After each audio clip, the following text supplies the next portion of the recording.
এই ভিডিওটি একবার দেখুন। গৌমাতা, হ্যাঁ, গৌমাতাকে কখনো ডিম ভাজা খাওয়াতে নেই, গৌমাতাকে ভেজ খাওয়াতে হয়।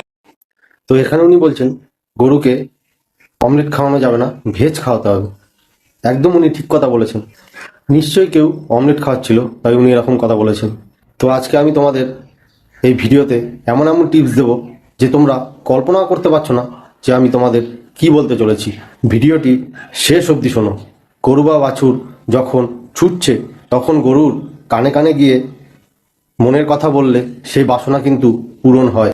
অনেকে টিভিতে অ্যাস্ট্রোলজারদের দেখে অনেকে গরুকে রুটি অথবা গুড় খাওয়াতে চায়। সেই ক্ষেত্রে বাসি রুটি কখনোই গরুকে দেবে না। গরুকে যখন দেবে, গরু দেখবে তোমার যেন এমনভাবে দেবে যেন তোমার হাতটা চাটে। ভারতীয় দেশি ঘিয়ের এত ক্ষমতা যে ওই ঘি যদি খেয়ে আপনি যাত্রা করেন, সেই যাত্রা কিন্তু শুভ হয়। এছাড়াও গরুর গোবর বাড়িতে রাখবে, সেটাকে ধুনো করবে, ধুনো করে বাড়ির চারিপাশে দেবে, এতে বাস্তুদোষ কাটে।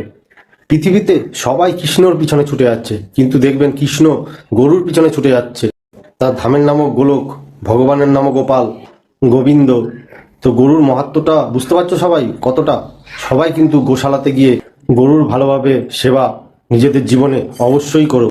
কুকুর আর বিড়ালকে ভালোবাসলে পুণ্য অর্জন নিজেদের জীবনে অবশ্যই করবে, কিন্তু গাভী বা গরুকে ভালোবাসলে সাক্ষাৎ ভগবানের কৃপা অর্জন করবে। ভিডিওটি ভালো লাগলে লাইক শেয়ার কমেন্ট করে দিও। প্রেম সে হরে কৃষ্ণ বলো। রাধে রাধে।